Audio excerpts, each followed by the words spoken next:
Ya, jadi bisa diperkenalkan Pak namanya? Iya.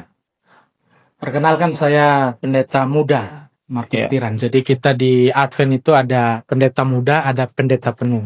Oke. Gitu. Ya, Kalau siap. saya masih pendeta muda. Oke. Kalau bisa diberitahu Pak, sudah berapa lama Bapak main sebagai pendeta? Saya melayani sudah ini tahun kelima. Oke, tahun kelima. Ya. Siap. Eh, ke pertanyaan pertama Pak kalau begitu. Bapak sebagai pendeta, jika ada jemaat yang lama tidak datang ke persekutuan atau bahkan ibadah, apa yang biasanya Pak Markus Tiran lakukan? Ya, jadi biasanya kalau ada anggota jemaat yang sudah 2-3 kali contohnya nggak datang gereja, biasanya saya gembala pribadi melawat. Ada juga nanti kita majelis itu buat waktu khusus untuk pergi melawat bagi anggota jemaat yang sudah lama tidak datang gereja. Jadi seperti itu. Kalau boleh tahu Pak, biasanya alasannya karena apa Pak ya? Itu biasanya ada beberapa faktor. Ada yang faktornya karena mungkin sakit, ada juga yang karena pekerjaan, ataupun sekolah ya. Jadi akhirnya kita datang ya, kita kuatkan ya, kita doakan supaya bisa selesailah pergumulan. Karena itu juga menjadi pergumulan beberapa anggota jemaat kita sebenarnya. Oh, Gitu. ya, oke. Siap, kalau begitu ke pertanyaan kedua Pak ya. Ya. Kira-kira gereja Masehi Advent Hari ke-7 ini mengadakan apakah ada program pembinaan khusus kepada setiap jemaat? Biasanya ada. Oke. Biasanya itu kita ada pelayan khusus, contoh kayak yang akan dibaptis. Itu biasanya ada beberapa anak anggota jemaat yang kita buat kelompok. Nanti di situ kita buat pendalaman Alkitab khusus. Bagi anak-anak anggota jemaat yang dari remaja ya akan proses ke baptisan yang kudus. Itu dipersiapkan khusus. Gitu. Itu salah satunya Pak. Salah satunya. Kalau selain itu misalnya untuk orang yang sudah dibaptis bagaimana Pak? Biasanya itu ada lawatan. Saya ada lawatan khusus tiap hari, itu ada lawatan khusus ke anggota-anggota jemaat. Jadi kita datang lawat, kita doakan ya, setelah itu pulang. Jadi itu salah satu pelayanan pendeta Advent. Itu ya selalu tiap hari itu ada jadwal khusus untuk kunjungan ke rumah-rumah anggota jemaat. Gitu. Ya. Untuk berdoa bersama-sama. Oh ya. Ini menarik Pak ya soal lawatan ke rumah-rumah ini. Kalau dari Bapak sendiri biasanya ada nggak hambatan atau kendala? Kalau hambatan atau kendala sih jarang sih ada. Ya. Palingan biasanya itu yang kendalanya mungkin karena ada anggota jemaat yang mungkin pas pergi ke rumah lagi ke sawah, atau mungkin ada yang karena pegawai negeri mungkin keluar kota, jadi akhirnya nggak bertemu seperti itu. Ya. Oke, kalau begitu dari kedua program itu tadi pembinaan sebelum baptisan. Ada pendalaman Alkitab. Ya. Ada pendalaman Alkitab. Iya, khusus. Oke. Kalau boleh tahu Pak, ini kira-kira goalnya dari ketiga program ini tadi, ini membawa jemaat ke arahnya kemana Pak? Apakah semua itu harus melayani semua gitu? Kalau jawab pada umumnya kan seperti itu. Kalau Advent bagaimana? Kalau kita sih ya memang maunya ya semua terlibat di dalam melayani ya. Oke. Jadi ya kalau khusus anak-anak, terlebih khusus orang muda ya sudah pasti ya goalnya ya pasti untuk pelayanan. Karena ya mereka itu kalau di dalam gereja ya tiang-tiang gereja. Jadi kalau sudah banyak, karena jemaat yang ini banyak yang sudah sesepuh, jadi banyak yang sudah tidak bisa lagi melayani ya, mau ndak mau ya harus anak-anak muda yang melayani. Jadi tujuannya seperti, dan juga bukan hanya melayani sih. Jadi tujuan utama dari sini apa yang kita buat itu sebenarnya ya untuk perjalanan iman lah, kerohanian daripada anak-anak kita, supaya ya mereka mempunyai iman yang kuat, iman yang teguh, supaya di kemudian hari jangan sampai ya jalan keluar ke Ya, ya, oke oke. ya seperti itu. Oke. Kalau begitu ke pertanyaan selanjutnya Pak ya. Masih terkait dengan yang tadi. Iya. Kira-kira tantangan terbesar bagi Pak Markus Tiran dalam melibatkan jemaat baik yang apa namanya yang sudah matang usianya atau yang masih muda untuk ikut aktif di dalam pembinaan maupun pelayanan ini kira-kira apa Pak? Waktu. Oh, Karena biasanya kendalanya seperti ya kayaknya itu aja sih. ya. Karena ada beberapa anggota jemaat juga yang terkadang mungkin mereka lihat anak-anak baru pulang sekolah atau apa. Jadi akhirnya ya seperti itulah. Ada kendala-kendala seperti itu di dalam ya ketiga pelayanan itu.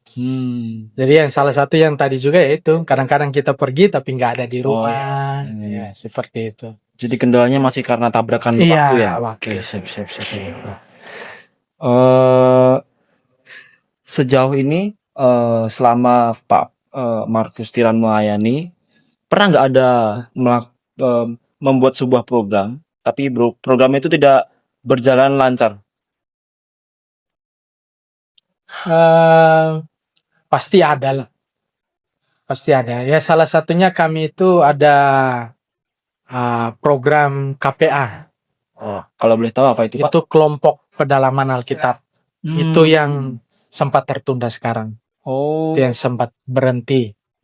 Karena ada banyak hal. Karena ya ada yang mau buat kelompok, ada yang maunya satu kali semua. Jadi itu yang masih kita pikirkan strateginya supaya bisa berjalan kembali. Karena sudah hampir 1 tahun ini KPA-nya yang tidak aktif, tidak jalan. Itu khusus untuk ya anggota jemaat semua lah, supaya kita sama-sama belajar tentang Alkitab, supaya sama-sama mengerti.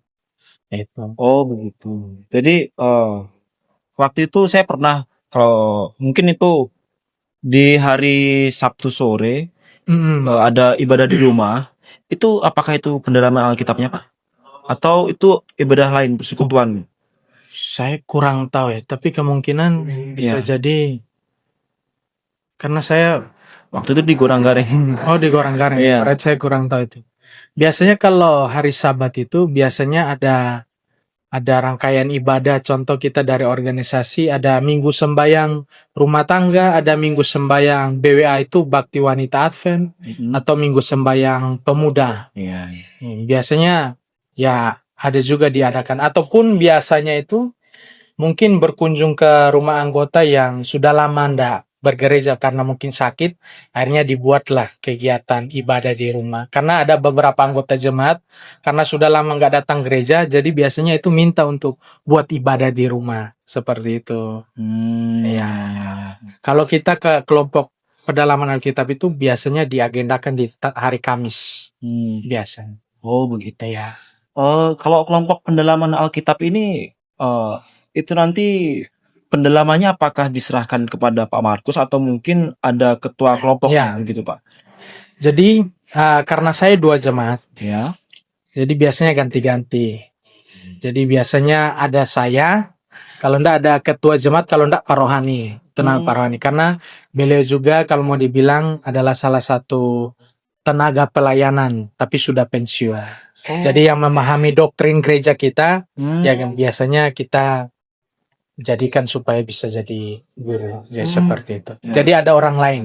Selain saya ada orang lain. Jadi nggak selalu saya. Karena memang ada beberapa anggota jemaat yang memang sudah paham tentang doktrin, tentang Alkitab. Jadi kita karena memang kebetulan Pak Rohani itu juga guru agama, pensiunan guru agama. Jadi ya. Seperti itu.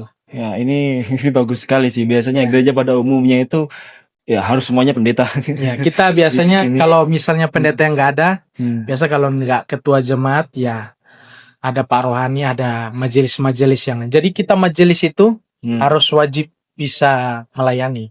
Karena yang kita pilih pun memang yang siap untuk melayani juga. Jadi kalau pendetanya nggak ada, berarti majelisnya yang ganti Oh, pelayanan. bagus sekali. Gitu. Ini yang Ya. jarang saya temui memang. Gitu. Eh, sekarang ke pertanyaan nomor 5 Pak ya. Iya. Ada 6 pertanyaan. Ini pertanyaan nomor 5. Yang pertanyaan nomor 5 itu begini. Menurut Pak Markus, kebutuhan paling mendesak bagi jemaat di tempat Bapak melayani ini kira-kira apa Pak? Kebutuhan terbesarnya, Hmm. kalau saya lihat ya sebagai seorang pendeta ya, Ya. ya tentunya kebutuhan terbesar anggota jemaat itu yaitu ya waktu untuk beribadah lah. Karena masih di antara kita yang saya lihat waktu untuk beribadah itu masih banyak kurang. Hmm. Dan ada juga yang kadang-kadang ya cuman sekedar datang gereja tapi tidak menikmati akan peribadatan itu. Istilahnya apa ya? eh, Datang ibadah itu hanya sekedar ya formal lah istilahnya. Jadi bukan Oh, kebutuhan. oke. Nah, itu yang menjadi beban secara pribadi. Hmm. Seperti itu. Supaya karena ya memang banyak anggota jemaat kita yang memang masih ya pemahaman mereka tentang ibadah itu belum terlalu karena ya itu mungkin karena pemahaman mereka atau bagaimana ya kurang tahu. Tapi ya yang saya lihat ya kebutuhan terbesar kalau di dalam jemaat ini ya Oke. itu setia untuk beribadah aja sih sebenarnya. Gitu. Oke, bagus sekali Pak. Ini yang terakhir Pak. Masih terkait pertanyaan nomor Iya. 5 tadi. Berdasarkan kasus nomor 5 itu tadi, kira-kira dari Pak Markus sendiri atau mungkin dari sinode, ada nggak langkah konkret yang dilakukan untuk mengatasi itu tadi Pak?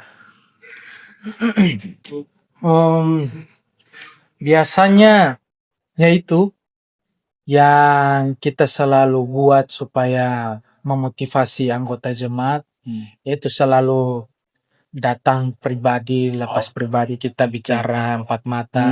Kenapa begini-begini, apa yang menjadi kendala, terus kenapa istilahnya ya kita saling menasihati, kita saling motivasi supaya ya pemahaman kita, pengetahuan kita tentang ya kerohanian kita itu lebih baik lah ke depannya. Supaya ya jangan kayak lampu itu mati hidup. Besok datang, besoknya tidak. Besok datang, besoknya tidak. Karena memang kalau diperhatikan mungkin mahasiswa lihat ya hari Sabat ini banyak, tapi kami ini ada beberapa rangkaian ibadah khusus yang sudah ada setiap minggu itu ada. Kami ada ibadah Rabu malam itu setiap minggu itu ada pasti. Tapi yang menjadi kendala saya itu hari Rabu malam itu masih banyak yang tidak datang, yang tidak hadir. Seperti Oke. Ya. Bagus sekali Pak. Terima kasih untuk waktunya. sama-sama. Saya akan matikan rekamannya.